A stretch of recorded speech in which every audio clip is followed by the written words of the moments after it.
Hello, I think we can start. Don't wait further.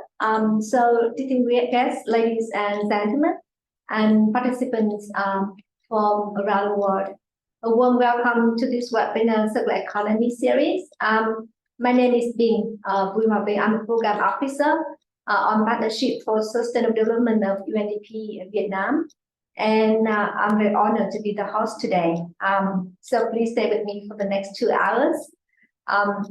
So in the framework of the Vietnam Circular Economy Hub, we organize a series of webinars serving as a platform to showcase circular initiatives, policy, regulations, lessons learned technology that foster collaboration among networks and stakeholders, offering opportunities to exchange resources, materials on goods and services. So this is the 6th webinar in the series.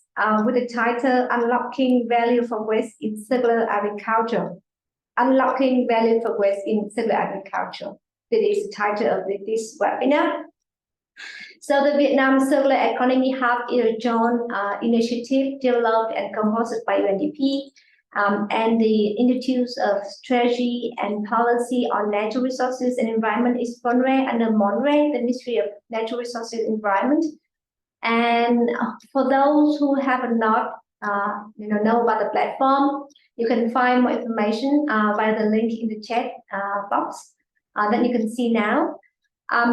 So a quick note on languages. Also, please follow instruction on the chat box for you to select Vietnamese or English.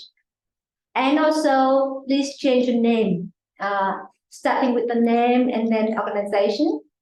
For better exchange, even though we are virtual, but we know who you are and where you're from. So it's better for us later on for speaking and also for later networking.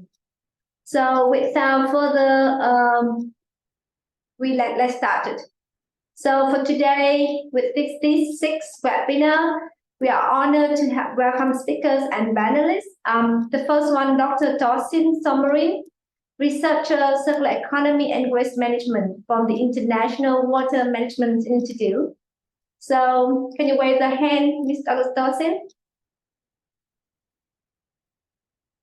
And the second speaker is Ms. Cẩm Thúy, the coordinator of the Partnership for Sustainable Agriculture in Vietnam. Ms. Thúy, can you also raise your hand? The next one is Mr. Quất Quang Hưng, Director of Corporate Affairs, Nestlé Vietnam. Mr. Hưng. And last but not least, Mr. Pierre Pus, Managing Director, Big Dutchman Vietnam. Yes, Peter? So for today, they will share different aspects, from their experience, from what they are doing. And after that, we will move to questions and answers. And then, yes, please, and we would also have, try to increase and maximize the interaction between audience and speakers. Therefore, you can put the questions in the chat, or you can raise your hand and we can turn on the mic so you can speak directly to the speakers. And this webinar is recorded, and all the presentations and materials will be circulated after the webinar and upload in the Circular Hub website that I have the link before. So let me start by first saying that agriculture is very important for the Vietnam's economy, and the growth rate of the agriculture sector is about 2.5 to 3.5% annually. And the agriculture sector not only transforms the socio-economic status of Vietnam, but also ensuring food security, reducing poverty, boosting agricultural export, and providing livelihoods for nearly 40% of the country's workforce. And this is still a very important sector, the key sector in the Vietnamese economy. But of course, with this growth, also brings a lot of challenges and a lot of issues like the regulation of waste and byproducts, also the greenhouse gas emissions. And in 2020 alone, Vietnam, emitted an estimated about 160 million tons of waste, primarily comprised of byproducts for the harvesting and processing of agricultural products, as well as the waste from the livestock industry. And according to some estimate, agriculture contributes to about 19% of national greenhouse gas emissions, making it the second highest emitting sector after energy. And you can see the second highest emitting sector. So we need to pay attention to this one. And so with all the challenges, circular economy has emerged as a powerful way to address these issues. And it will tap into, the potential of reusing, recycling agricultural byproducts and waste, and also managing them, and also how to create substantial economic values. So, and if different practices like pellet production, biomass power generation, animal bedding, composting, and biogas not only reduce the reliance on new resources, but also contribute to sustainable energy use by cutting down the greenhouse gas emissions. And, recognizing the importance of this, the government of Vietnam has taken, different strategic steps with the draft National Action Plan on Circular Economy, which highlights the imperative to reuse and recycle prioritized products, materials, byproducts, waste, and agriculture. And also last year, the government also issued a national strategy for sustainable agriculture and rural development. And in this strategy, also promoting circular economic models towards sustainable agriculture production.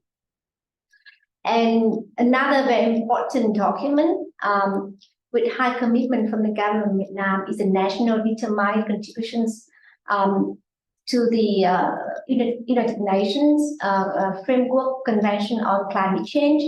And in that NDC, we always call it NDC, the National Determined Contributions.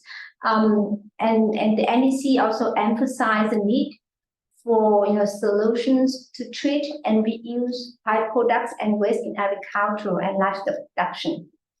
And another aspect also very important, there are new environmental regulations from agricultural import markets like the US, like the EU, or even Japan with agricultural products from Vietnam.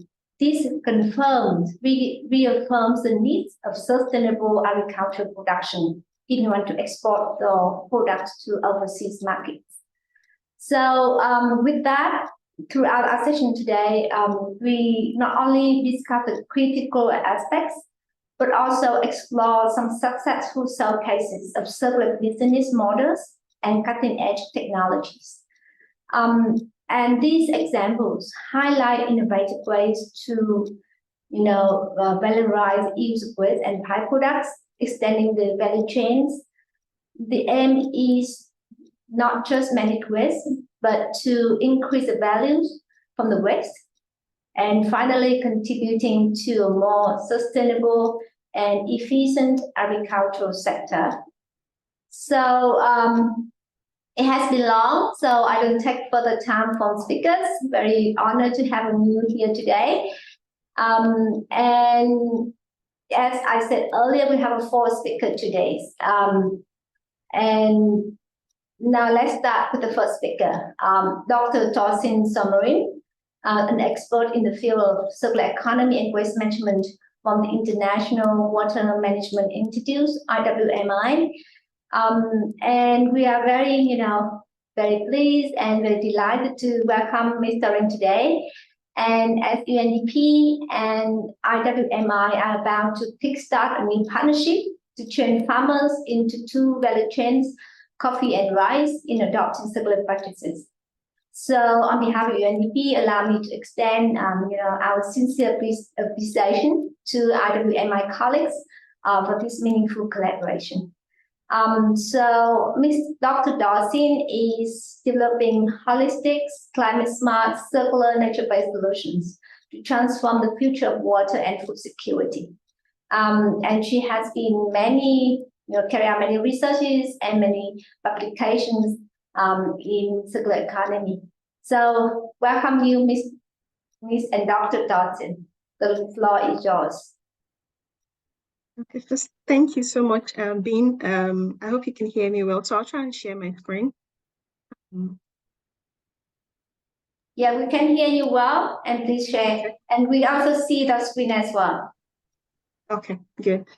So thank you so much for inviting me to this presentation. Our team is delighted to be here.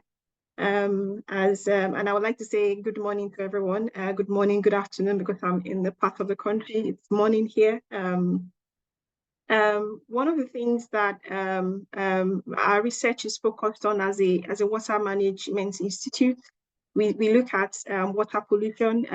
That's an aspect of the work we look at, and circular economy plays a major role in reducing and eliminating pollution in water sources, and that's, you will see that water cuts across many of the things I'm going to talk about.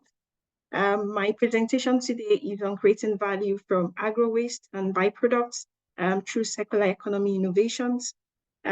Just to give you an overview of what the presentation will cover, intuitively from the webinar series title, I will talk about circular agriculture, what we mean by circular agriculture in the first place, talk about the different types of circular economy business models, and which applies to agriculture in that sense. I would also introduce what we call resource recovery and reuse business models and innovations, technology innovations that we use and scale up in HEMI. But just to give a sort of an overview of circular agriculture and why are we interested in circular agriculture. We know that the conventional way of doing agriculture, where we clear land spaces, use water resources without restoring water or regenerating water, the sort of practices that exploit the use of nutrients in agricultural soil, damages the environment, and I think Bean already cited a number of statistics to support that. We know that the traditional agriculture is quite linear, and if you look at the way urban cities are growing, the urban cities are more like the nutrient sinks, and the rural areas where growth is, where there's agricultural produce are being made, are being depleted of nutrients. And so the focus here in circular agriculture is to minimize the impact of agriculture in all of these aspects: climate change, improve freshwater availability, reduce biodiversity loss, and water pollution, which is our interest in from a water management lens. So probably just to give you the context of what we refer to circular agriculture, in a very nutshell, considering people come from different backgrounds, is minimizing the external input of natural resources or of materials in agriculture as a whole. It covers quite a broad spectrum of activities, but I think it is underpinned by 3 circular economic principles. And the essence here is that we move from a very linear model where we extract resources and degrade the environment by disposing waste into the environment to a circular model where we close nutrient loops, and that's in a biological cycle, we close nutrient loops. In a technical cycle, we try to extend the product of materials for as long as possible, and that also applies to agriculture. And the other aspect of the circular economy principles, obviously, it's around regenerating nature, not just passively, but enhancing nature. And as part of HEMI, we have an initiative called Nature Positive Solutions, where we look at nature-based solutions in eliminating waste into the environment, but also actively using agroagronomy principles and trying to actively regenerate nature. Probably just to expand the circular agriculture concepts, I mean, from the across the value chain, from production of food and maybe animal manure, animal livestock, and things like that. When we look at the entire value chain from production to processing up to transportation and so on, we see that there are quite a number of secular business models, and I'll probably touch upon a few of them. We emphasize on one of them, but I'll probably just touch upon the other ones. So in terms of secular supply models, we have secular economic principles being applied to how materials are recycled, and that even applies to waste. We try to recover as much resources from waste so that this can reduce the amount of natural resources that is being exploited. There are sharing models around the use of agricultural, for example, agricultural tools, tractors, and things, many aspects of agricultural activities that can explore the sharing models and sharing of seeds, of water, and there are so many landscapes around that. Product service models and also product life extension models, where we consider, okay, how do we extend the life of materials and used in agriculture, and that also applies to tools and applies to equipment and so on and so forth. How do we design these materials that they have their life is extended, and also that they can be repaired easily or remanufactured. But my emphasis today is on resource recovery and reuse, and that is where EME has a strong track record. We've developed a number of circular economy business models specifically around resource recovery from waste. And our approach to that is just looking at the end of life management of agricultural residues, of waste organic matter in general, but in terms of agriculture, we're looking at agricultural residues. And what we're trying to do is to minimize, waste production, design agricultural systems in such a way that you minimize the use of water, you recover as much nutrients, you recover as much materials if possible from waste products. And then when we want to just probably expand on this resource recovery and reuse and the emphasis on agricultural waste, and my emphasis on agricultural waste, I'll probably just give a broad definition for that as well. And that includes all leftovers, agricultural residues from agricultural activities, all manners of waste that are generated across the value chain. Our emphasis in HEMI are more on crop residues, on organic waste that are generated from food processing, for example. And I've cited a few examples of this. So, for example, in crop residues, there are a number of branches. We can talk of coffee husk, we can talk of rice husk, and so many other agricultural residues that are generated from the food production cycle. But from the food processing aspect as well, there are a number of effluent that are generated, and this effluent contributes towards greenhouse gas emissions and things like that. And so our emphasis is how to recover value from this waste stream. And based on circular economy principles, we have to consider recycling these materials at their highest value and getting as much value out of waste streams. I'm going to cite an example. I know Viet Nam is one of the largest exporters and producers of coffee.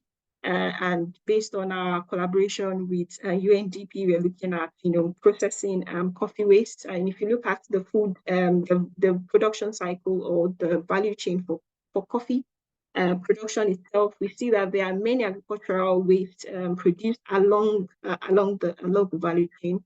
From the bean production cycle, where we have the waste coffee bean, either, for example, reject coffee bean from leaves and branches that are broken, or thorn pruning and all the activities during the production cycle.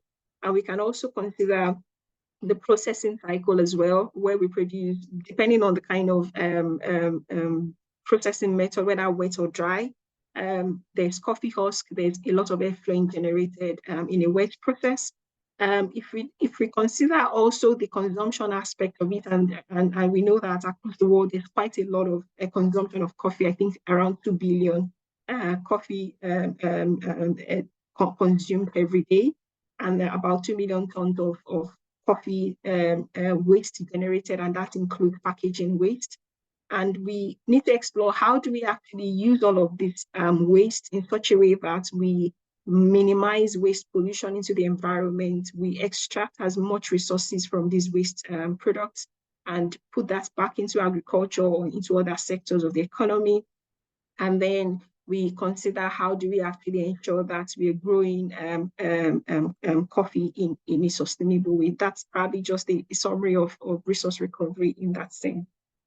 And so what we look at at HIMI, obviously there are diverse waste streams we work with. I've just cited an agricultural waste, which falls in all of these sort of categories.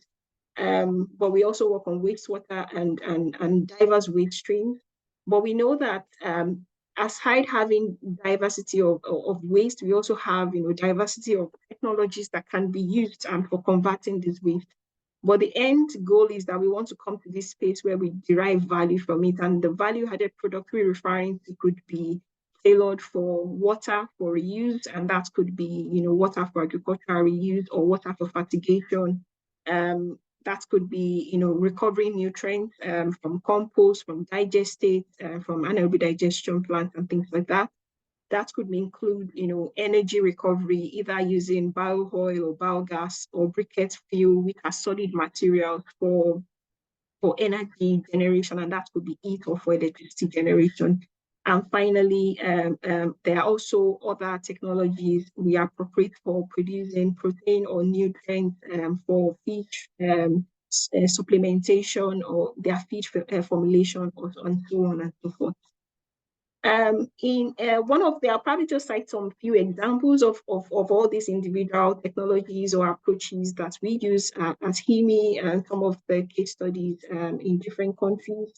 As part of the nature positive solutions that I mentioned, we're working in Kenya, converting agricultural waste residues, specifically into briquette fuel, and this is a carbonized briquette fuel. And the essence of this is that, for example, in the case of Kenya, women, there were a group of women who are small rural farmers. They produce sort of briquettes by hand just for their own cooking needs. And so we brought them together into a sort of a cooperative. The group is still being formed. It's a project that will last until 2025. And so working with these women, teaching them or enabling them in how to produce briquettes sustainably, how to source materials, how the technology works. So we developed training manuals with them. We developed resources, and we had trainings in Kenya, for example. But we also have other facilities that produce sort of these non-carbonized briquettes. And technology, the essence of it, probably in a nutshell, is minimizing the use of firewood for energy generation for many communities, especially in Africa and South Asia. We see that the use of firewood is causing deforestation, and to reduce such practices in an area where there's large amounts of agricultural waste residues, these communities can actually harness those sorts of waste to produce energy products. And energy there could be for power generation. I mean, that's meaning in an industrial scale, maybe for example, an industry looking to produce energy, they can use this sort of briquettes produced and use that for their industrial heating application or for electricity generation. But for the particular case we're looking at, these women practically use them for their cook stove and so on and so forth. But there are lots of opportunities around there. There's also the case of biodiesel production from waste, and the most appropriate waste for this sort of biodiesel production is waste products with high amounts of oil and fat, and that could include, palm oil, mule effluent. That could include cassava pulp, olive residues, and things like that, things that has high amounts of oil in them. And the process is based on esterification, and that is a chemical conversion route. However, there are more nature-based approach to these, where they use enzymes to break down the organic matter in the waste, and they mix that with a form of alcohol, which can also be obtained from a biological source. And you produce sort of like a crude oil, but that can be upgraded to be used in an internal combustion engine. The other approach we also work around, and that's it's on different scales. Obviously, biogas technologies is very widespread. Even in countries like Vietnam, we have anaerobic digestion as being one route to value recovery from waste. And the essence of this is that we have, very wet waste streams and like food waste, market waste that contains high amounts of agricultural products. If these sort of waste are first needs to be dried, and it takes a lot of energy, and that erodes the environmental benefits we want to get out of this. And so technologies like anaerobic digestion, which involve, breaking down organic matter in the absence of oxygen, it uses sort of these anaerobic organisms to break down organic matter to produce biogas. But the benefit actually is not really the energy. I know there's a lot of emphasis on producing renewable energy from waste, but the emphasis is actually with the nutrients, because a large amount of digestate is produced from anaerobic digestion systems that has and that has a potential to enable can be used for soil conditioning, can be supplemented with fertilizer and used in agricultural fields, and that enables that sort of circular approach in agriculture, rather than having waste, going into landfills, or waste going into or being buried somewhere in an agricultural fields and leading to emissions. One approach under the nature of positive solutions that we're exploring is black soldier fly larva production, and this sort of insects are very, very good at breaking down organic matter. The key product that comes from that is the compost that is generated. They actually digest and regurgitate out this frass sort of compost-like material, and that material also can be used as a nutrient for nutrient supplementation, either in animal feeding process or either used as for cultivation of plants. But also the larva itself is quite rich in oil and protein, and so that can be extracted and processed further to produce cosmetics, to produce pharmaceutical products, depending on the kind of waste streams. I think we're exploring this sort of waste for fecal sludge management, but it can also be used for food waste and all that sort of waste. Lastly, probably not the last, but in terms of nutrient recovery, another technology we do work on a number of cases is composting, and this is of interest to a number of smallholder farmers because of high cost of fertilizer. They are exploring other options of minimizing the use of mineral fertilizer and the cost associated with that. So composting is quite a low technology, but also can be scaled to a very large scale. And in this case, we had a composting plant, a co-composting plant in Tumania in Ghana, where we mix fecal sludge material with market waste or food waste, and that material is blended in such a way that at least it helps with soil conditioning, and I think a lot of interest on mango farmers around the neighborhood trying to use that sort of material. Of course, the technology has its own challenges, it's quite labor intensive. Otherwise, you require some mechanized equipment for turning the compost, but it's something that's very useful in waste reduction. So you can reduce waste by almost 60 or 70% by using composting method, and you can reduce emissions significantly through that process. The final one that I'll probably touch on is on water recovery. This is of interest to us. Usually in conventional agriculture, there's an emphasis on use of freshwater resources.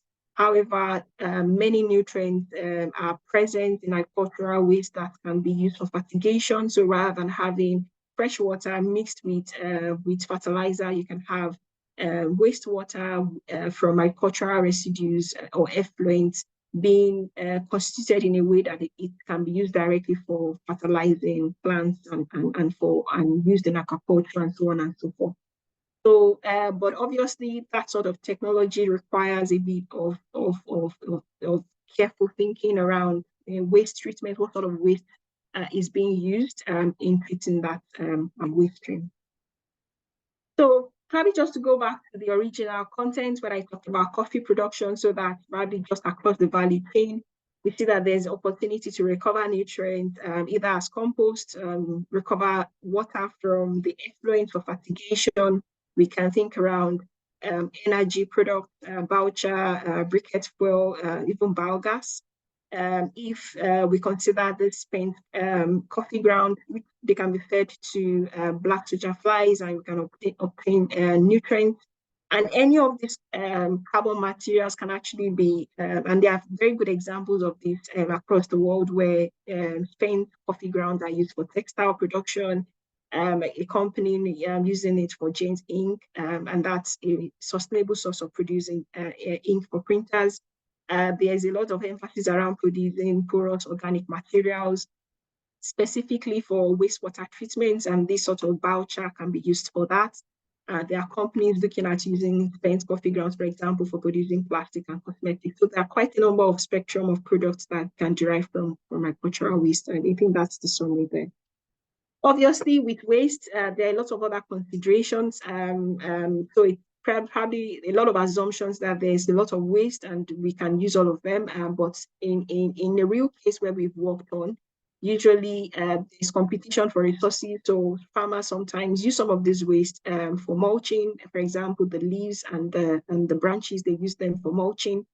There are diverse types of waste and diverse composition, meaning that these materials, some of them are more suitable for producing energy, some are more suitable for producing nutrients, and a poor understanding of that would reduce all the environmental benefits or the social benefits we're looking to derive from waste.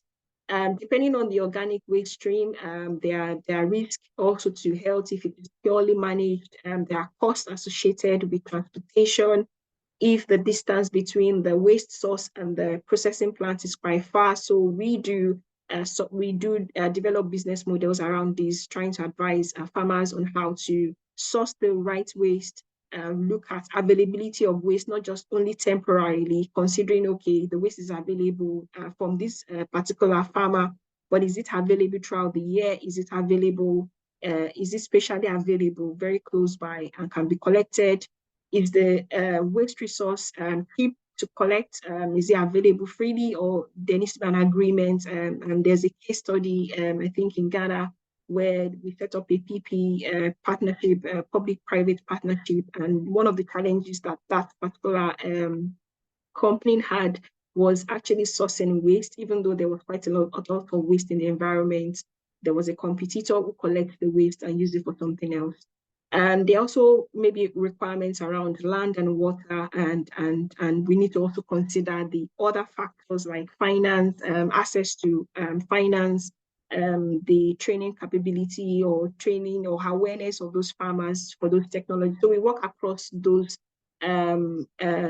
landscape just to ensure that we are not just only propagating the use of technologies, but also we are enabling the farmers to use those technologies. The other aspect I should mention with waste, obviously, is that some waste contain impurities. So we look at the business models on how to ensure that pretreatment are kept to a minimal. And for example, drying is very energy intensive. Are there alternative ways of drying that will not require using fossil fuel or using real energy sources? For example, using a solar dryer and things like that. Probably just in summary, just to summarize the essence of this talk, is that there's possibility and there's a very high potential for producing for enabling food transformation, for example, enabling clean food production system by resource recovery, ensuring that we have this sort of closed loop economy around resources, around nutrients, developing businesses that can recover waste products and use them for something valuable. There's a positive aspect towards nature where people benefit, the nature benefits, and there are no win-losses, but rather win-win situation. I would probably just pinpoint some resources that we've developed. So we developed this resource recovery from waste. Is a big manual or handbook on resource recovery from waste, and a number of case studies. I think we analyzed over 180 scenarios, and there were a lot of detail on about 60 of them. And if you want to explore, different business models on agricultural waste, on fecal sludge, on diverse types of organic waste, and this is a resource to look out for. It's free to download in this link. We also have other resource recovery and reuse series, more specific on technology. So you'll find things around aquaculture, around composting, around briquetting, and so on and so forth. But that's where I will leave it. So thank you very much. I'm happy to take any questions from you. Thank you very much, Thorsten, for a very interesting presentation. I hope that all of you, all the participants, have a good information out of Thorsten's presentation. And thank you very much for the examples. I mean, excellent examples from Kenya, from Ghana, and especially the coffee example. Very interesting. Later today, we will also have a presentation on coffee from Nestle. So let's see. Participants, if you have any questions for Thorsten, you can put in the Q&A. And then after that, she can reply to the questions in the chat, or later on we will read out the questions for the interest of all the participants, and then we will answer live. So allow me to change the next speakers. Miss Nguyễn Cẩm Thúy from Vietnam, and now she will talk about the Vietnam Partnership for Sustainable Agriculture in Vietnam. So Thúy is the coordinator for the Partnership of Sustainable Agriculture, and she has many years of experience in forestry projects. So Thúy, the floor is yours. Thank you, Bình. Can you hear me? Let me share the screen. Yes, we can hear you. Yes, thank you.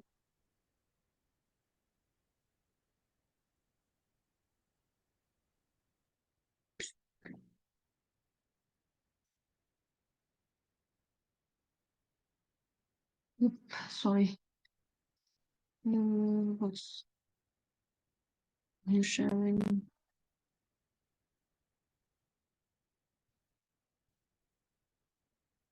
Can you see my screen? Yes. Yeah. Sorry, so is my...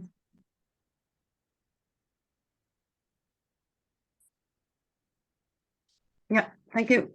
Thank you, ladies and gentlemen. Good morning and good afternoon, ladies and gentlemen. My name is Nguyễn Cẩm Thúy. I'm the coordinator of the PSAF. The PSAF for it means the Partnership for Sustainable Agriculture in Vietnam. Today, I'm very honored to, on behalf of PSAF, to share with you the way we approach our partners, both public and private partners, to engage the circular transformations of agriculture in Vietnam. Of course, including the ways how we explore the opportunities together with our members to recycle and to reuse the agro waste in Vietnam. And my presentations has 5 parts. First, I would like to introduce briefly about our organizations and also talk a little bit about the agriculture sectors, the Vietnam's agriculture strategy, and how the way we engage and promote circular agriculture within our network. And I would also give some specific examples showing our ongoing efforts in circular agriculture. And last but not least, we can see so many opportunities that we can collaborate with our members. And this also brings us to share some recommendation. Yeah. PSAF is very proud to be an entity under the Ministry of Agriculture and Rural Development. And PSAF was established in the year 2010 under the initiative of World Economic Forums.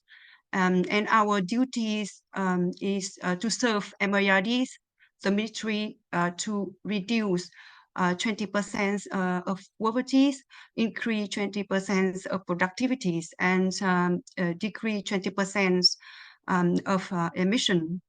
Up to now, PSAF has 8 PPP task force, including coffee, tea, vegetable and fruits, fishery, rice, pepper and spices, livestock, and we have one cross-cutting PPP task force. This is agrochemicals. So far we established a strong alliance and partnership with over 120 organizations who come from government agencies, domestic foreign invested companies, sectors association, research institutes, and different international and national organizations. And our goal is to promote private and public partners to engage further in agriculture, sustainable agriculture, including circular transformation, to ensure not only the food securities, national food securities, but also we try to encourage our members to contribute to promote agricultural export. And with at the workshop today with the topics on circular agriculture, it is very aligned with the context where the Ministry of Agriculture and Rural Development is now focusing on very much. We are focusing on many specific topics we're talking about in general, we're talking about sustainable agriculture, but following with these general topics, we have a different specific topics we want to focusing on, like transformations, digitalizations, and even we touch also the very cross-cutting topic like women empowerment. With that topics, MAID's mission is trying to transform our agriculture sectors from competing on price into competing on qualities, nutrition, and sustainability.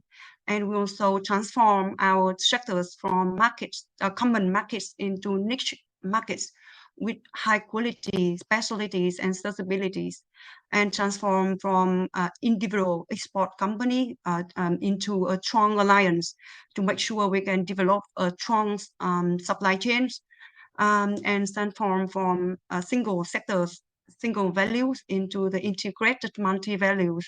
We try to connect agriculture sectors with other sectors like culture or tourism. So PSAF is also very proud to be a unique multi-stakeholder platform to support our PPP task force member to introduce their initiative, their farming best practices, which can applicable to the all commodities. To do this, our PPP task force members are trying to build the trust and partnership, strong partnership with farmers, with all the actors in the supply chains, especially farmers. We try to set up a strong partnership between farmers and off-takers through cooperatives, and we use these partnerships as a strong foundation. And during the process of the value chain, supply chain, we will add different topics in the supply chains to make sure that all the actors of supply chains can contribute to the sustainable agricultures. Of course, based on the priorities of certain PPP task force, we will have a certain prioritized topics to be mainstream in the supply chains. For example, for the topics on climate smart resilience, or the topics circular agriculture, which must be the cross-cutting topics for all task force. But as I mentioned before, different priorities. So for the given period of time, we will have a different topics prioritized. So at the time for the time being, the coffee sectors is focused on the regenerative agriculture.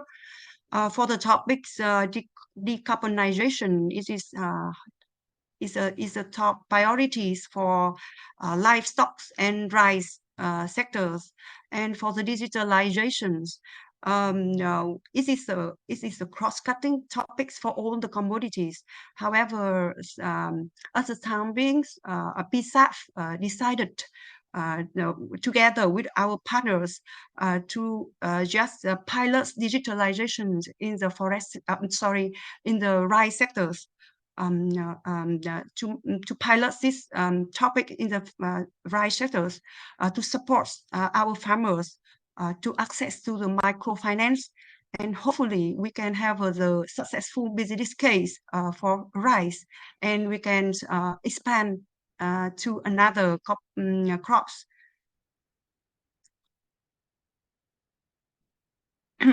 So this part brings me to share with you some specific examples showing the different model using the agro waste as inputs for other sectors. The first example you can see on the screen, within the partnership between GIZ and MARD, we developed a model using organic fertilizer composted from rice straw. These kinds of organic fertilizers are being used for mangoes. Also within the project site, they use these organics for mango sourcing areas, and they hopefully in the very soon they will apply for other fruits and vegetables in the Mekong Delta. And based on the business case findings by GIS, these kinds of organic fertilizers have farmers save up to 30% of nitrogen application. This morning I have just talked with the program officer from GIS as updated that this product is now highly hunted by the farmers communities in the Mekong Delta. And another example is the model using the big livestock biogas for tea processing. We use the bioenergy from livestock waste for drying tea in Anh Sơn, Nghệ An province. We also treat and reuse the waste residues after water separations as organic fertilizer for tea plants. And the drying capacities for this model is around 20 kg per batch, and create good qualities tea. The capacity is also 4 times higher than the conventional system. And we have 2 batches per day, and only 1 person is needed to run this system. Last but not least, as also I would like to share the model using the corn cobs, the maize cobs, as fuel for agricultural products dryings. We collect the corn cobs and crush it into the powders, and screen and drying this powder and press it into the fuel pile. Based on the studies, business case analysis, the production's capacities is 1.8 tons pure charge per day. And these kinds of products have to reduce the energy consumption by 30% compared to the fuel wood. We need only 2 persons to operate this system. And as you may know, PSAF is as a private and public coalition builder.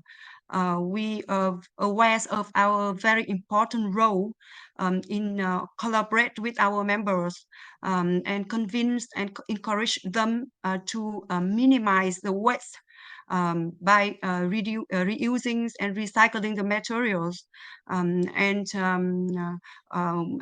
you may know, every year we have a series of sharing and learning workshop, and we can elaborate the collaboration opportunity with our members to expect that the circular agriculture can create a new revenue by sale of the byproduct such as organic fertilizers or the energy generated from waste. And one more thing, as you know, as I mentioned before, we have one crossing PPP task force on agrochemical, and we are planning to collaborate closely with our members to promote all the farming practices which can improve the responsible use and management of agrochemical to reduce negative environmental impacts caused by agriculture sectors. So in terms of the resilience climate change, we know that the circular agriculture can enhance the resilience of farming system to the climate change by applying some diverse intercropping patterns. Some of our members are adopting the intercropping patterns among pepper, coffee, and durian in the Central Highland. We also adopting the drop irrigation system to save the water resources in the same area in the Central Highland. Some others members of PSAF also adopting so-called IPHM, the Integrated Plant Health Management, which is co-developed by FAO and the Plant Protection Department. With this concept, we consider the health of women, health of plant, and health of environment as an integrated entity, which we try to find the appropriate intervention to treat all them well. That is one of our plan in the coming time. We can hopefully we can expand and upscale on the existing farming practices, further outreach further to our farmer communities. And last but not least, it's very important that PSAF has a very strong network, not only at the regional level, but also global level. We have a strong connection with Food Action Alliance, World Economic Forums. So we do hope that we can further collaborate with our network to make sure that the off-takers, the international buyers, or the end users can use their purchasing powers to not only influence the producer and farmers to produce high quality products, but they also work together with us to create more sensitive, higher premium price for all the circular agriculture products. So the last slide brings me to share with you some recommendation, which we hopefully all the opportunity will be into life. And the first is we propose that we will work with our PPP task force to raise awareness of on all the actors of the supply chains to be aware of the importance of circular agriculture, and also identify the knowledge gaps. We can also conduct the training needs assessment if needed. And you may know so many innovation or the technology initiative available in place. We no need to create the new things. Then we are planning to review all the potential technology and initiative to select the potential with the high feasibility for upscale. And of course, to make it into practice, we need to engage startups or agri-fintech companies to support farmers in upfront costs when transitioning to the circular practices. And also we need their funding support to scale the successful business case into a more large scope. And of course, we need incentive policy from governments, as Mr. Bing mentioned. Mrs. Bing before also mentioned about the strategy for the government on the sustainable agriculture and rural developments. The government has a certain frameworks for sustainable agriculture. However, we haven't got any specifics, more deep dive into the circular agriculture. So hopefully we can get some more support in terms of the policies on circular agriculture. And last but not least, yes, it's very important that whenever we produce products, we need the access to the markets. The important task of us is to work with our networks, with World Economic Forum, with Food Action Alliance, using the purchasing powers of the off-takers to invest more in our sourcing areas. And also we need to study the consumer willingness to pay for the circular agriculture products. And also we try to study further on the markets, which highly appreciate the circular agriculture products. That is some, that's for now. Thank you very much for your time and listening. So I would love to take any questions if time permits. Yeah, thank you very much, Thúy, for a very interesting presentation, and congratulations, PSAP, of what you have done in the last kind of 13 years. And we can see the importance of different PPP partnership in different commodities in Vietnam. And in Thúy's presentation, you can see different very new simple kind of models, like rice straw, like turning from corn cobs to fuel bars, to the big livestock biogas. Very simple examples, but very huge and great impacts on how to reduce the greenhouse gas emissions. And if, all the last 5 key recommendations in Thúy's presentation can be carried out, I believe that we can achieve the circular economy in agriculture. So, and very interesting, I really like what Thúy mentioned, the new concept of integrated plant health management. So let's explore it further later on. So yes, the same, if you have any questions for Thúy, you can put in the chat or wait until the end. We will give the micro to you for the live questions and live answers. So let's move to the next presenters. Mr. Quoc Quang Hưng, he's from Nestle Vietnam. He's a Director of Corporate Affairs and Sustainability Champion for Nestle Vietnam. And he oversees the creating shared value and corporate sustainability programs, stakeholders engagement, policy advocacy, corporate communications, and issues management. So Nestle has been a member of the Circular Economy Hub, and UNDP look forward to working with Nestle not only on the Circular Economy Hub, but also on deforestation-free commodities, especially in the Central Highlands with the new regulations. So over to you, Mr. Hưng.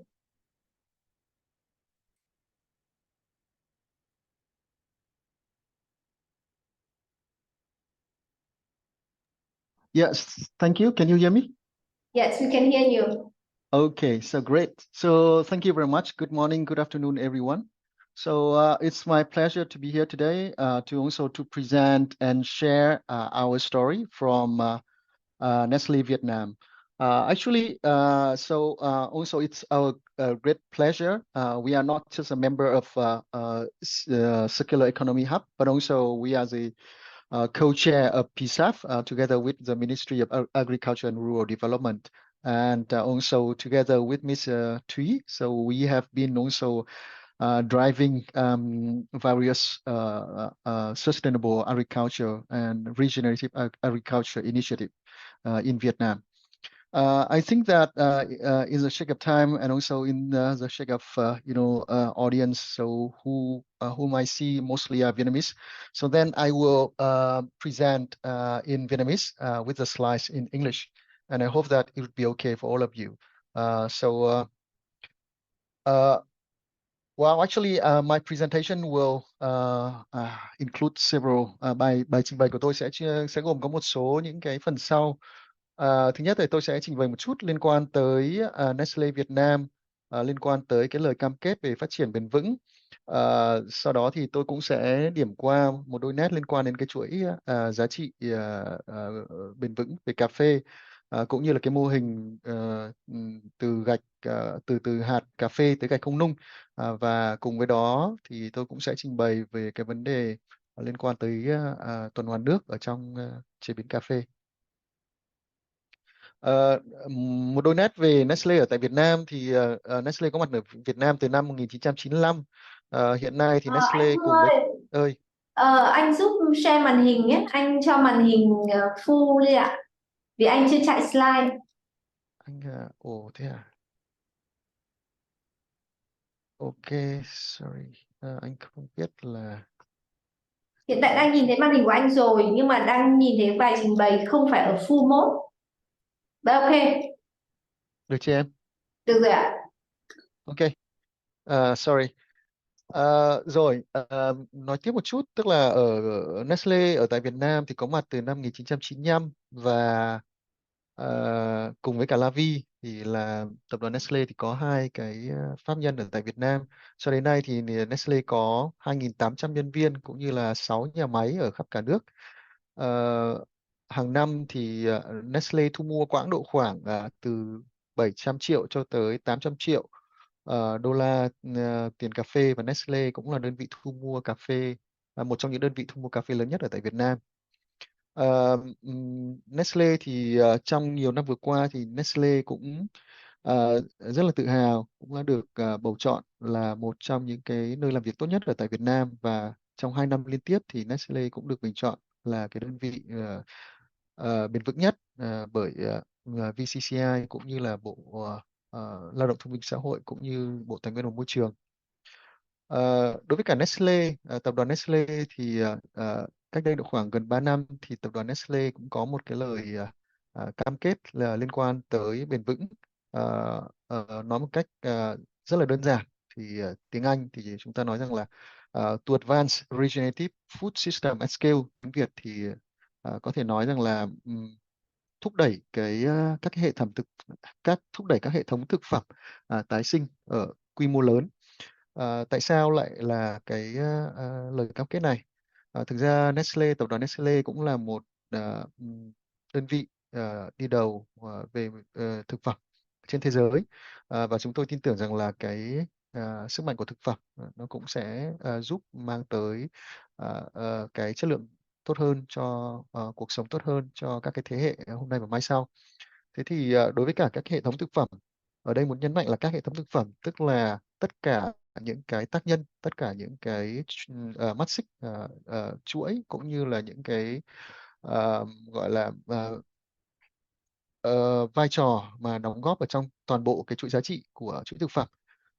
Còn khi mà nói đến cái chữ thuật ngữ gọi là tái sinh ấy, thì tái sinh ở đây thì Nestle không muốn chỉ dừng lại ở phát triển bền vững, mà đồng thời là mong muốn làm sao có thể là đi xa hơn, tức là tập trung vào vấn đề về tái tạo và tái sinh. Thì cái điều này nó cũng đã thể hiện rất là rõ ở trong cái slide kế tiếp, đó chính là tái sinh thì đối với cả tập đoàn Nestle thì chúng tôi coi như đó là một cái phần mở rộng của phát triển bền vững. Phát triển bền vững là cái điểm khởi đầu. Tuy nhiên phát triển bền vững thì cần phải đóng góp nhiều hơn. Thông qua đó thì làm sao để có thể tái sinh cái hệ toàn bộ cái hệ thống thực phẩm, toàn bộ cái hệ đa dạng về sinh học, và đồng thời là tức là phục hồi và đem lại cái sự đa dạng về cả sinh học nữa. Cái điểm này cũng được phản ánh ở trong cái nó gọi là cái khung thương hiệu của Nestle. Ờ, Nhìn vào đây thì chúng ta thấy rằng là có một cái hình tròn. Hình tròn này nó là tổng hợp của ba cái lĩnh vực, ba cái yếu tố, đó là Nestle mong muốn tạo ra tác động đối với cả con người, gia đình và thú nuôi. Nestle cũng mong muốn tạo ra những cái tác động tích cực đối với cả con người và hành tinh, và đồng thời là con người ở trong cộng đồng. Một cái vòng tròn kết hợp thì nó mang tính chất là kết nối với con người làm trung tâm, và đồng thời nó cũng thể hiện cả một cái hệ thống liên tục và luôn luôn là có sự liền mạch. Ở tại Việt Nam thì chúng tôi cũng có rất là nhiều những cái chương trình là ESG cũng như sáng kiến về phát triển bền vững, tập trung chủ yếu vào 4 cái lĩnh vực liên quan tới là phòng chống biến đổi khí hậu, liên quan tới bao bì bền vững, tới thu mua có trách nhiệm, và đồng thời là quan tâm cũng như là bảo vệ bảo tồn nguồn nước. Ờ, quay quay trở về cái chủ đề chính hôm nay của cái phần trình bày và chia sẻ thì Nestle như ban đầu tôi cũng đã nói, thì Nestle ở tại Việt Nam cũng là một nhà thu mua cà phê rất là lớn. Tuy nhiên bên cạnh đó thì chúng tôi cũng có những cái chương trình mà hợp tác với cả nông dân trong 12-13 năm liên tục. Đó là cái chương trình mà giúp cho người nông dân có thể là canh tác cà phê bền vững ở tại các tỉnh Tây Nguyên, 4 năm tỉnh Tây Nguyên. Trong 11-12 năm vừa qua thì chúng tôi cũng đã giúp hỗ trợ cho người nông dân à, tái canh cây cà phê, và cho đến nay sau 12 năm thì chúng tôi đã giúp cho họ tái canh được hơn 63.000 hecta cây cà phê già cỗi. Chúng tôi cũng tổ chức rất là nhiều đợt tập huấn liên quan tới nông nghiệp bền vững và nông nghiệp tái sinh. Cho đến nay thì cũng đã có khoảng trên 330.000 cái đợt tập huấn khác nhau, giúp cho người nông dân có được kiến thức tốt hơn, đặc biệt là kiến thức canh tác bền vững. Với các cái kiến thức canh tác bền vững này thì người nông dân đã có thể tiết kiệm tới từ 40 đến 60 lượng nước tưới tiêu dành cho cây cà phê. Như các anh chị cũng biết là đối với cả cây cà phê thì nó đòi hỏi một cái lượng nước tưới tiêu rất là lớn. Và cái việc sử dụng nguồn tài nguyên nước nó cũng rất là quan trọng, đặc biệt là với những cái kiến thức mới, với những cái công nghệ, rồi với những cái biện pháp canh tác và bền vững hơn, thì người nông dân đã có thể tiết kiệm được nhiều nước cho tưới tiêu cây cà phê. Bên cạnh đó thì người nông dân cũng giảm được cái việc sử dụng phân bón hóa học và sử dụng nhiều hơn các phân bón hữu cơ và các phân bón organic. Cho đến nay thì họ cũng đã giảm được tới 20% các cái lượng nước, lượng thuốc trừ sâu cũng như là phân bón hóa học. Với những cái kiến thức canh tác bền vững được giới thiệu thì nguồn thu nhập của người nông dân cũng được cải thiện đáng kể. Cụ thể là từ 30 tới có những cái hộ gia đình tới 100 và thậm chí hơn 100%. Thu nhập được cải thiện bằng cách là thông qua những cái mô hình trồng xen canh thích hợp với các loại cây khác nhau. Cái điều này không chỉ giúp cho người nông dân có thu nhập tốt hơn, mà đồng thời là giúp cho cái việc là bảo vệ, duy trì được các cái sức khỏe của đất và tính đa dạng sinh học của cái khu vực trồng trọt. Ờ, Đấy là đối với cả cái lĩnh vực ở trên các trang trại cà phê của Nestle. Thì đối với cả cái vấn đề về sản xuất thì hiện nay ấy, thì nhà máy Nestle có cái nhà máy sản xuất cà phê lớn và hiện đại thuộc loại bậc nhất của tập đoàn, hiện nay đang được đặt ở tại tỉnh Đồng Nai. Cho đến nay thì tất cả các nhà máy của Nestle đã đạt được mục tiêu là không phát thải chôn lấp ra môi trường, và cái mục tiêu này cũng đã được thực hiện vào năm 2015. Đối với cả nhà máy về sản xuất cà phê thì chúng tôi áp dụng các cái mô hình liên quan tới kinh tế tuần hoàn, ví dụ như là mô hình từ hạt cà phê tới gạch không nung, hoặc là cái mô hình về tuần hoàn nước. Cho đến nay từ 60 cho tới 65% các cái lượng nước thì đã được tuần hoàn và tái sử dụng. Và các cái chất lượng nước mà được tuần hoàn và tái sử dụng này thì đạt những cái yêu cầu rất là khắt khe của Bộ Y tế, và đạt được cả cái mức độ về chất lượng nước có thể sử dụng để cho uống, tức là mức độ hạng A. Đối với cả lĩnh vực về tiêu dùng ấy, thì ngoài cái vấn đề về nâng cao nhận thức cho người tiêu dùng về các cái vấn đề về về về kinh tế tuần hoàn cũng như là phát triển bền vững, thì một trong những cái mục tiêu mà chúng tôi đã và đang tiếp tục là thúc đẩy, đấy chính là làm sao để có thể là chuyển đổi cái bao bì sang cái bao bì bền vững hơn và có thể tái chế và tái sử dụng. Hiện nay thì các cái bao bì của chúng tôi, đặc biệt là đối với cả các cái sản phẩm Nescafe thì đang được chuyển đổi từ đa lớp sang đơn lớp để dễ hơn trong vấn đề về tái chế. Đồng thời cũng chúng tôi cũng kết hợp với các cái đối tác, với các đơn vị khác nhau để có thể giúp mà thu gom và tái chế các loại chất thải từ bao bì. Thì đấy là một số những cái nét chung về cái chuỗi giá trị cà phê một cách bền vững của Nestle. Liên quan tới cái mô hình từ hạt cà phê cho tới gạch không nung thì như mọi người cũng có thể thấy trên màn hình ấy, với những cái hạt cà phê mà chúng tôi thu mua từ Tây Nguyên thì chúng tôi đem về nhà máy chế biến cà phê. Và đối với cả trong cái quá trình chế biến ấy, thì sẽ tạo ra nó gọi là một số những cái loại bã cà phê. Cái bã cà phê thì được thu gom và được xử lý để có thể là tạo ra nguyên liệu chính dành cho lò hơi. Và những cái nguyên liệu này thì được sử dụng để đốt lò hơi và cùng với một số những cái vật liệu khác, như ví dụ như là những cái pallet gỗ mà được thải bỏ thì chúng tôi cũng sẽ sử dụng làm những cái nguyên liệu đầu vào để đốt cho lò hơi. Và trong cái quá trình đốt lò hơi ấy, thì chúng tôi có sử dụng một số những cái loại vật liệu để duy trì nhiệt trong lò, đồng thời giữ cho nhiên liệu cháy tốt, đó là cát. Và cái cát thải của từ lò hơi này thì chúng tôi sử dụng để làm sản xuất gạch không nung. Và cái chất lượng gạch này cũng đạt tiêu chuẩn xây dựng của Việt Nam và có thể sử dụng như những cái loại gạch khác trong xây dựng các công trình dân dụng và các công trình công nghiệp. Trong cái quá trình mà chế biến về cà phê ấy, thì cái tro của cái lò hơi ấy, cũng như là một số những cái loại mà chất thải cô đặc thì cũng đã được sử dụng để làm phân bón vi sinh. Thì đối với cả cái quá trình mà từ cái hạt cà phê tới viên gạch không nung này thì nó trải qua rất là nhiều công đoạn khác nhau. Thì đối với cả cái công đoạn cuối cùng là khi mà cái bã cà phê mà được sử dụng làm phân bón và cát thải cà phê được sử dụng gạch không nung, thì chúng tôi kết hợp với các cái đối tác mà có cái thế mạnh về mặt sản xuất những cái vật liệu cũng như chất liệu này để có thể là cùng xử lý và chế biến. Thế thì cái kết quả của một cái chu trình này thì hàng năm thì chúng tôi có thể giảm được tới khoảng hơn 14.000 tấn phát thải, và 100% cái cát thải lò hơi thì được sử dụng để cho cái viên gạch sản xuất gạch không nung, cũng như là những cái bùn từ cái quy trình sản xuất cà phê thì được sử dụng làm cái phân bón, và 100% các cái bã cà phê thì được sử dụng làm cái chất đốt cho lò hơi. Bên cạnh đó thì ngoài cái vấn đề là không có phát thải ra môi trường, giảm thiểu tất cả những cái phát thải về khí CO2, thì chúng tôi cũng tiết kiệm được khoảng 50 tỷ tiền nhiên năng lượng mỗi một năm. Và bên cạnh đó thì tôi sẽ giới thiệu một chút liên quan tới cái vấn đề về cái quy trình về tái chế nước ở trong sản xuất cà phê.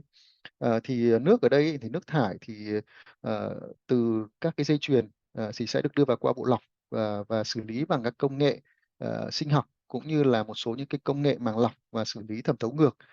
Sau đó thì nước sau khi sử dụng và được xử lý theo các cái quy trình này thì đạt được chất lượng nước uống theo quy chuẩn của Việt Nam và Tổ chức Y tế Thế giới, thì được tái sử dụng làm chất bù tháp giải nhiệt, bù nước nồi hơi và các dịch vụ khác phụ trợ, ví dụ như là lau sàn hay là lau máy, hoặc là trong khu vực dịch vụ công nghiệp, hoặc là dùng để tưới tiêu, hoặc là dùng để xả toilet. Thì đây là một số những cái công dụng chính trong vấn đề về sử dụng cái nước mà nó được gọi là được tái chế. Mỗi một năm thì chúng tôi có thể tiết kiệm được khoảng trên 112.000 mét khối từ cái công đoạn về tái chế và tuần hoàn nước này. Và 60% trong số này thì đạt những cái tiêu chuẩn chất lượng rất là cao QCVN 012009 của Bộ Y tế. Một số cái lượng nước thì nó sẽ bị thất thoát trong cái quá trình mà sử dụng cho lò hơi, bởi vì nó sẽ bị bốc hơi. Chính vì vậy đấy cũng là cái lý do mà các chị có thể thấy rằng là chỉ thu hồi được khoảng 60-65% mà thôi. Tôi còn 2 slide nữa, nhưng mà hai cái slide sau thì là 2 slide về kỹ thuật để giải thích một cách chi tiết những cái điều mà tôi vừa trình bày. Tôi nghĩ rằng là tôi sẽ không có đi vào sâu hơn nữa, bởi vì những cái thông tin này thì nó khá là kỹ thuật. Và thời gian thì cũng hết rồi, thì rất là cảm ơn sự chú ý của tất cả các anh các chị, và nếu có câu hỏi nào thêm thì rất là sẵn lòng để trả lời. Xin trân trọng cảm ơn. Yes, thank you very much, Mr. Hưng from Nextly. Thank you for sharing what Nextly has been contributed to the circular economy. And very glad to see Nextly commitments to sustainability. Go beyond sustainability with the concept of regeneration. And we hope that in the near future, Nextly can come up with more ideas, more initiatives. And now you save about 74% of the fuel source for the boiler. Hopefully in the next few years, it's not just 74%, but it can be 100%. And especially for coffee production in the Central Highlands, the reduction of water use and chemicals can be reduced more. So thank you very much once again, Mr. Hưng. And now, last but not least, we can move to the last speaker, Peter Bruce from the Big Dutchman, the world's leading provider of innovative equipment for modern egg, poultry, and pig production. So thank you very much for being with us today. And over to you, Peter. Thank you, Ms. Bing. Let me try to share my screen. Yes, please do so. Can you see it? Yes. Great. Yeah. So, yes. So good afternoon. Indeed, last but not least, my name is Peter Buys, Managing Director for Big Dutchman Viet Nam, and I'm going to present on turning livestock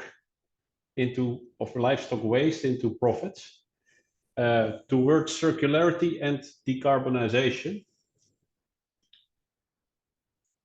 So maybe before I start, a quick introduction in our company. So basically, Big Dutchman is world's largest independent solutions provider for egg, poultry, and pig production. Funny fact is that we are a German company founded in the USA by two Dutch brothers. We employ over 3,000 staff worldwide, around $1 billion turnover.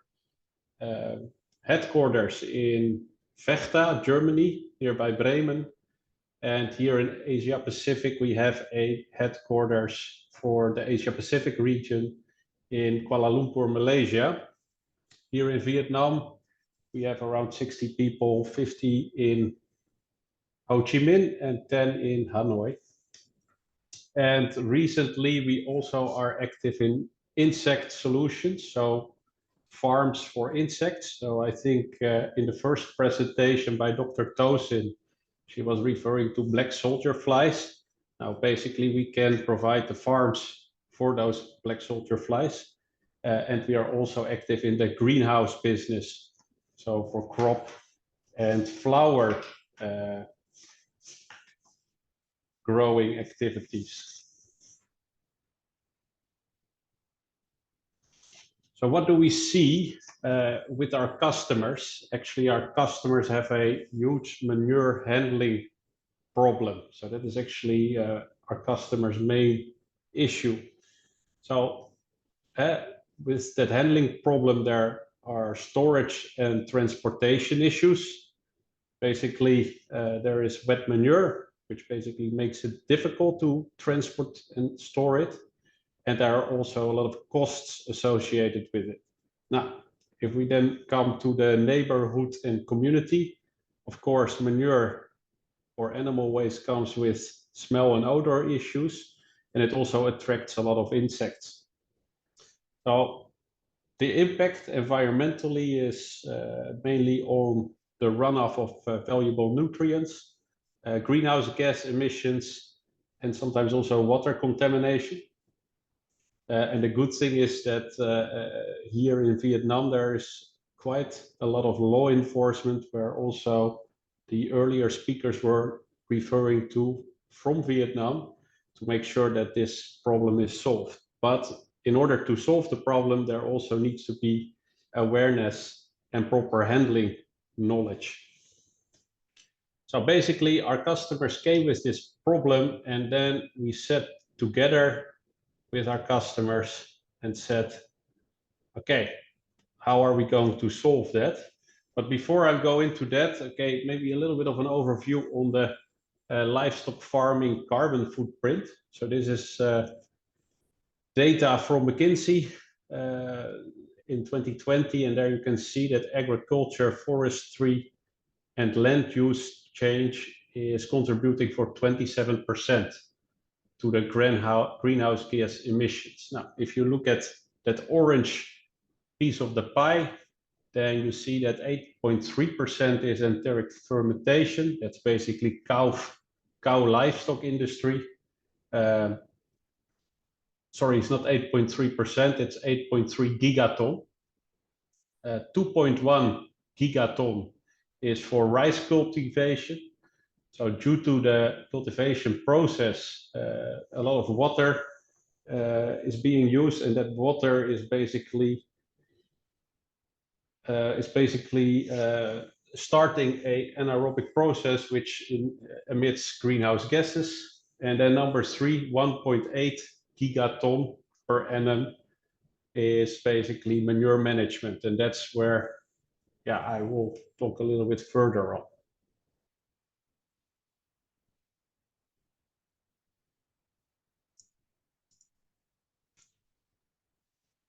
So carbon neutrality by 2050 is the world's most urgent mission, because we need to bring down carbon levels dramatically to avoid global warming. So that is also something which is applicable in the agricultural industry. So yeah, that's the carbon neutrality goal. And then if we look at the circular economy in our business, we took an example of a layer farm. So if you look here, the blue part are basically the layer hens who lay the eggs, but also have a lot of waste or manure. The manure goes into our environmental solutions, and via our environmental solutions, you can create a very consistent quality and good quality compost or organic fertilizer. Now, the organic fertilizer goes into the crops, the corn crops, and via the corn goes into the feed of the animals, and that's how you are creating a circular economy. So if you then look a little bit deeper into this model, then you basically, what does Big Dutchman do there? Now, basically, Big Dutchman is contributing to the green line. So let's start with crop production. As I said, it's feed. So, for example, corn is being eaten by the livestock. So the chickens, the layer hens, and the pigs. Basically, our customers make money with protein production. And then the byproduct is actually organic waste, so mainly manure. The manure can be composted. That compost or organic fertilizer can be sold. So that's a revenue stream. And simultaneously, if you use our Big Dutchman environmental solutions, you also are filtering or cleaning the air. And by means of that, you have the carbon offsets, which you can turn into carbon credits, which you either can use for to sell it, or you can, of course, use it to become, as a company, more carbon neutral. So that's basically the setup we have made for our customers.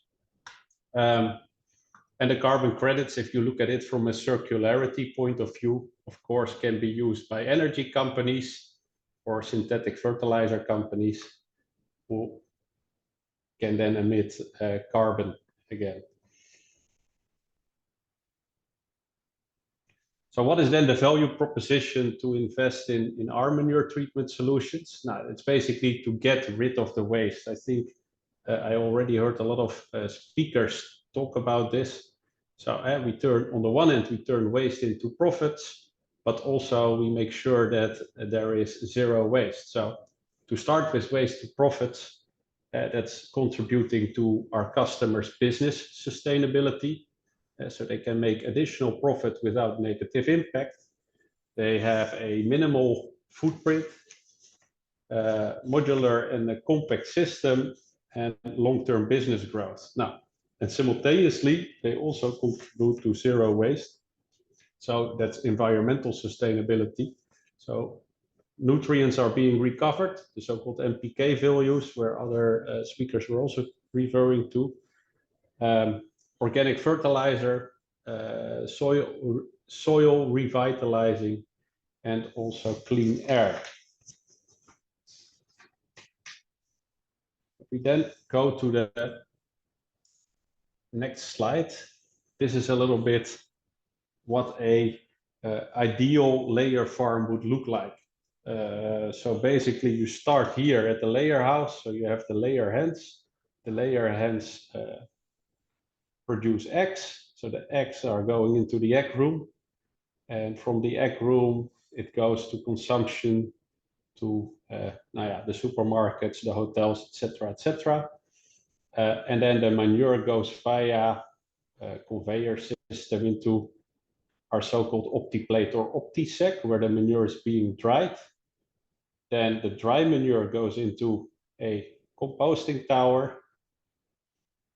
There it's being processed for around 5 to 7 days, and from those towers it goes into a storage room, getting pelletized, and then it's ready to be used on the crops.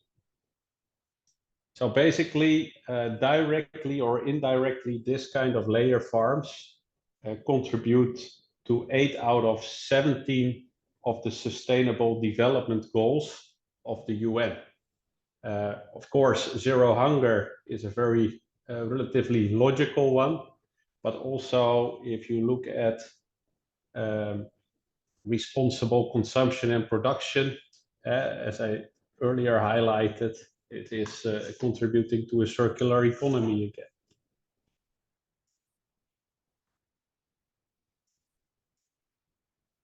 So these are a little bit the modules that Big Dutchman environmental solutions have. So you start with the wet manure in a layer house or a layer farm, which is being collected, as you can see over here. And step number 1 would be to dry it in our optisack or optiplate. So it becomes drier. That dry manure or that drier manure is basically very valuable for our composting towers, where you can create already compost, but simultaneously you can also pelletize it. And pelletization, I will elaborate a little bit later on, that also has certain benefits for our customers. And then last but not least, when it comes to the carbon footprint, we have air cleaning units. And of those air cleaning units, you also have a byproduct, basically a sort of liquid fertilizer that can also be used to either spike or make the nutrient value of the compost better, or to directly discharge on the land. So if we start with the drying, so this is an example of a so-called drying tunnel from us, an optisack. So this is the top of an optisack, and it are actually several layers where hot air is blown into these layers to quickly dry the manure.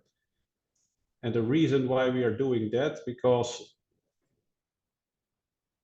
manure needs to have a certain moisture content to be very effective in a in a composting tower. So this is a project with composting towers that is also connected to a so-called air cleaner.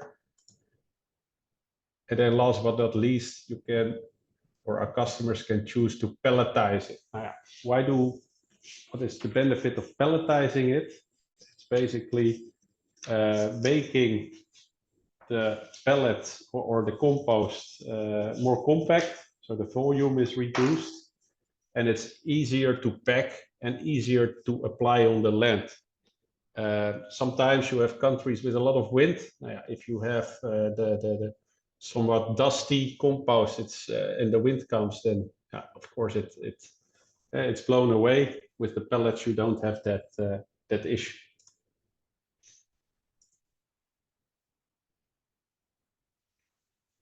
Then simultaneously, we are also doing with our company certain life cycle assessments.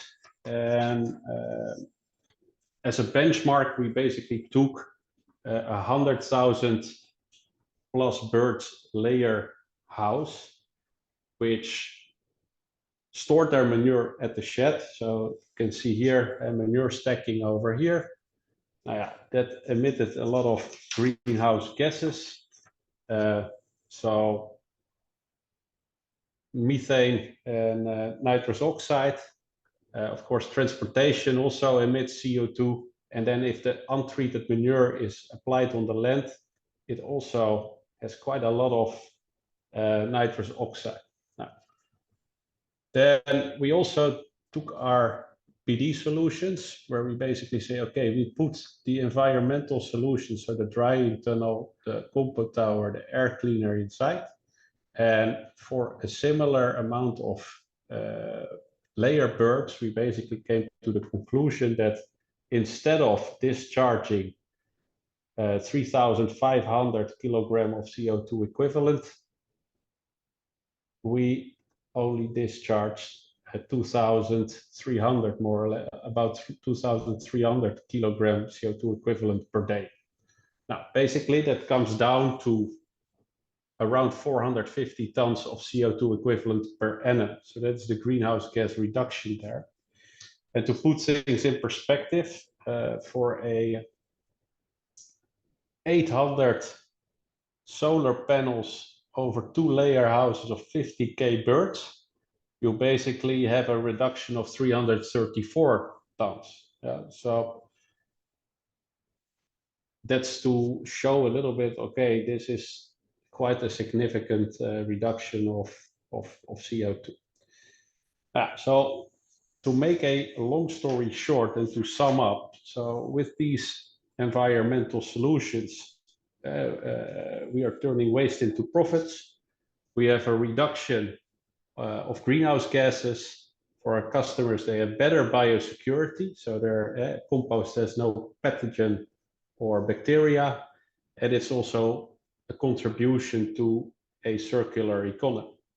So that's basically, in a nutshell, what Big Dutchman has been up to in terms of environmental solutions, decarbonization, and the reduction, the reduction of waste. So thank you very much. Yeah, thank you very much, Peter. Very interesting, and actually, I myself, the first time, know this kind of models from Big Dutchman. Very interesting, and would look forward to learn more about this. So that's the end for the presentation from all the speakers. We have around like 20-25 minutes for question and answers. Let me throw out one question to the speaker. So imagine that you have a lot of money, you have a lot of resources, and there's no barriers, no constraints around you. So what do you wish to do more for circular agriculture? Imagine that there's no limitation of resources, of time, of people. What do you wish to do more for circular agriculture? So yeah, the question is for all of you speakers. Who want to go first?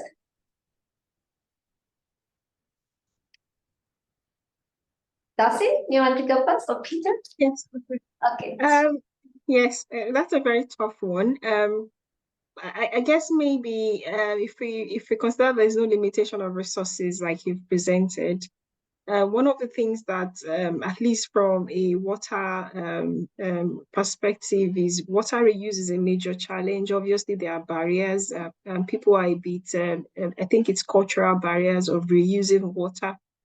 And if there is an aspect where we don't have any constraints on resources, I think it is getting all wastewater to a level where we can get it up to the level of fresh water. Obviously, along that chain, there's different value proposition for wastewater, but getting it up to the level that you can put it back into agricultural agricultural systems as water, fresh water would be very good.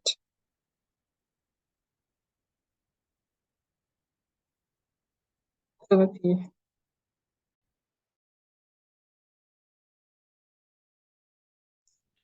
Can I share? Okay. Let's, go ahead. Okay, I would look at it from a perspective in my role. So if you have no limitations on resources, that basically means that you have a lot of money to invest. So I would generally ensure that livestock farmers are pre-financed, because investments in circular economy and the related capex is quite high. So I would make sure that farmers are pre-financed so that they can make money first out of the new equipment, and if they have the money, then they can pay me back. That would be in an ideal world the case. But a very good question. Thank you, Ms. Wing. Yeah, thank you, Peter. So money. Chị Thúy, over to you. Yeah, thank you. A very interesting question, Bing. Let me start from our roles as you know, PSAF as a private and public coalition builder. So if there is no limited resources, this is the good news for us. We will take the roles as a coordinators. We will coordinate and create the partnership, a consortium which we can create the synergy with enough resources to upscale the existing business model. We still have a very a series of business model available, but I think in terms of scalability is still limited. So we would love to upscale all the existing ones. Yes, thank you, chị Thúy and anh Hưng. I think it's a very tough question. So I think that it would vary according to, I think, country locations, even in one country. So, you know, issues are very different. It could be land issue, it could be water related issue, it could be farmer issue.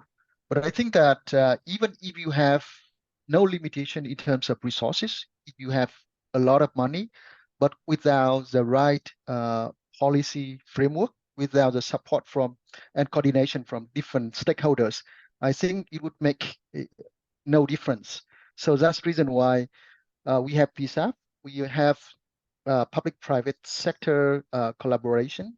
I believe a strong coordination between different various stakeholders, so that even without much resources, we could still make some impact.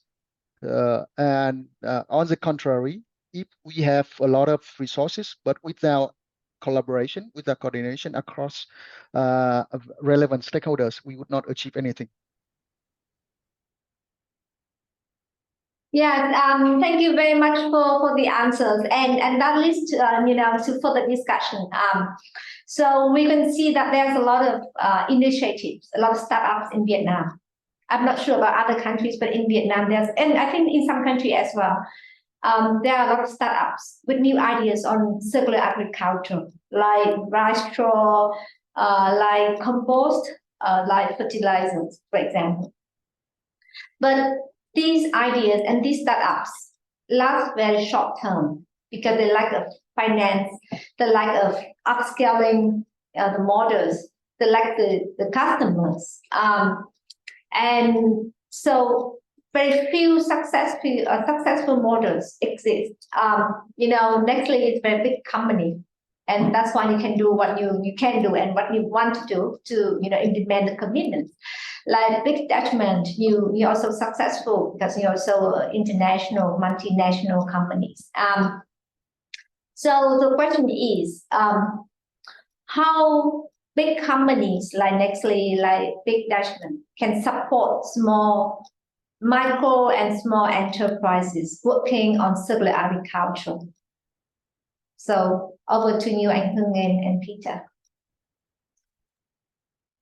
So let me just go first. I think that's also one of the topics that we have discussed in PSAF. So recently we have come up with food innovative hub. This is one of the big idea that PSAF and member companies are discussing. So there are a lot of layers. There's a lot of actions, initiatives that we need to also to work on, especially also support for micro enterprises. I believe that it depends on the strengths of each company, each organization that we can leverage to support this kind of enterprises. For us, we focus more on small household farmers. That's also what we have done together with 20,000 farmers household in the Central Highland. So we supported them in terms of giving them training and even drought resistant coffee plantlets, so that can help them to rejuvenate their old coffee trees and also help them to have better know-how in terms of cultivation. I think that's kind of support that have been delivered to them in the last 12, 13 years. Yeah, thank you very much for Anh Hưng, and thank you very much for supporting the smallholder farmers in Central Highlands, because for all the participants' information, the Central Highland in Vietnam is a main coffee production area in Vietnam, and most of the farmers are very small, less than 1 or 2 hectares, and they do really need support and try to move towards circular agriculture, because the production there, for some part with Nestle support, I believe, are sustainable, but the remaining still need a lot of kind of support and investment. So Peter, what would be the response? So basically, I think there is ideally a combination of enhancing sustainability, but also the economic viability of a model, and that's basically what we are trying to do. So indeed, I agree with Mr. Hung that training and knowledge is very important. So that's how we contribute in a smaller scale as well, mainly towards our customers and their customers. But on a different level, we also try to create a business model where you contribute to sustainability, but where our farmers also can get an additional source of income, and that's basically a win-win situation. So that would be my answer. Yeah, thank you, Peter. So now I would like to turn to Yen and Tosin. So based on the answers, the response from Mr. Hưng and Peter, and that's the way that how to support micro and small enterprises moving towards circular agriculture. So what can PSAF and what can the IWMI can do more in this area as well?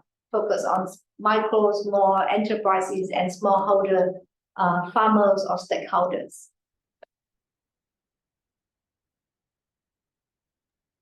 I'd like you to go first. Yeah, that'll be something. So I think I can probably share our own experiences of working with smallholder farmers. That I think I cited an example in the presentation where we're working with women in Kenya, and they have small rural farmers, and I can understand the challenges you cited.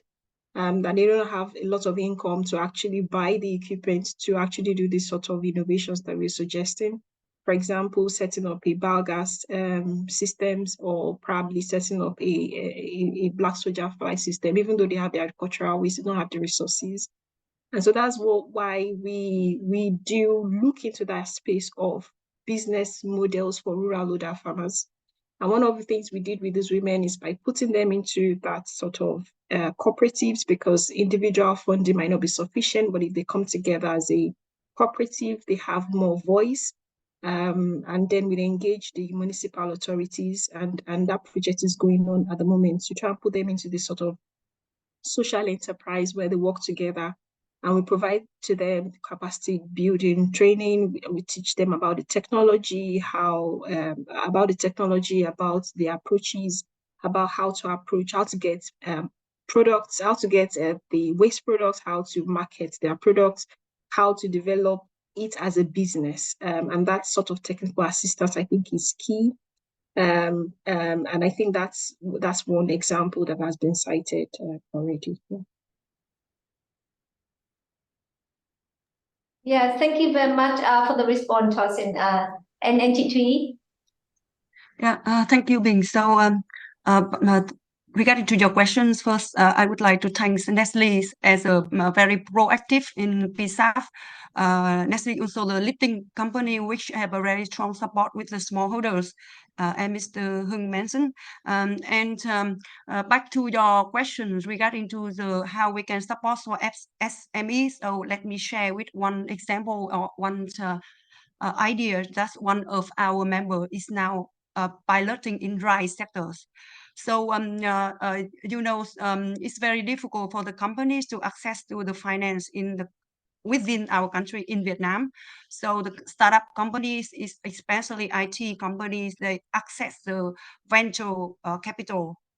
And they collaborate with venture capital, and also they try to convince the off-takers to their loop, so they can have a strong alliance in the closed loop of the supply chain, including off-takers, fintech companies, local bank, and cooperatives, farmer cooperatives, and farmer, and they run the supply chains to make sure that the smallholder can access to microfinance. And this is now piloting, and hopefully this model will be work well, and we can share this lesson learned through our platform, and hopefully we can expand to other PPP task force. Yes, thank you, Chiti. Yeah, I think PSAF can be a very good platform, and the circular economy hub as well. I can see one person raise hand. Tuấn Nguyễn, can you unmute yourself and ask the questions? And introduce yourself first before you ask the question. Yes, hello. Yeah, can you hear me? Yes, we can hear you. Yes, thank you very much for all the speakers for today's very informative and interesting presentations. My name is Tuấn Nguyễn. I am from Habitats in Vietnam, and we are working on the cacao sectors. We are running an European Union's project which focus on the circular economy for the cacao in Vietnam. So I have a questions for Peter, because in your presentation you mentioned that your company did life cycle assessments in order to measure CO2 equivalent. So my question is that how often your companies did conduct that as a kind of assessment, and do you have any like a digital tool to measure these indicators in terms of daily basis or monthly basis? Yeah, thank you. Over to you, Peter. Yeah, thanks, Mr. Tuan. That's a very good question. Now, basically, this life cycle assessment was done in Malaysia by an independent institution that had all the tools available. So basically, since it's an independent assessment, we did not provide the tools ourselves. They did it. Simultaneously, we are also looking in other countries to do a similar assessment. I think generally, if you look at the decarbonization or the emission of greenhouse gases, here in Vietnam, as far as I know it, the trading platform is not existent yet. So what we are actually looking for, and maybe that's also a good question to ask to the participants over here, is okay. If you have an independent assessment ready and you have the certification where you basically can say, okay, if you have a solution, then this is the carbon reduction that you're achieving. How can you then eventually monetize that in Vietnam? And as far as we know, so we are also still searching for certain answers, but that's not existent yet. So maybe a long answer to a relatively simple question. So to answer your question, no, we did not use our own tools. We used the tools of an independent assessment company. But to ask a question here in the panel is, okay, how, if you have then that data where you know that these solutions are decarbonizing, how can you monetize? Yeah, thank you very much for your answer. Yes, thank you, Tuan, for the question, and thank you, Peter, for the response. I think, I think we also come to an end. So all the presentations and materials of this webinar will be shared with you. I can see Salome just raised a hand. Maybe the last question before we come to the closing part. Salome, you can ask now. Yes. Yes, good afternoon, everyone. A quick one. I promise I will not take much time. My name is Salome Gabriel-Xavier. I'm a researcher at the International Water Management Institute. So a question to Peter and Hong. I enjoyed your presentation very much, and it aligns with the work that we are doing. But I just want to understand the role of research in your activities. Do you collaborate with research organizations or academia to, when you are developing technical or business model solutions, market assessments, just to get an understanding of your process? Thank you.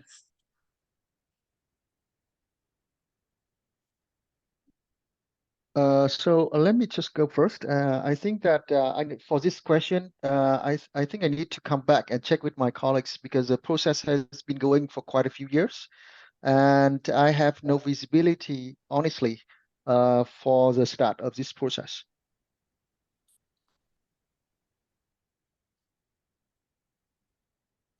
Very good question. So, Big Dutchman, right now, as far as I know, we are not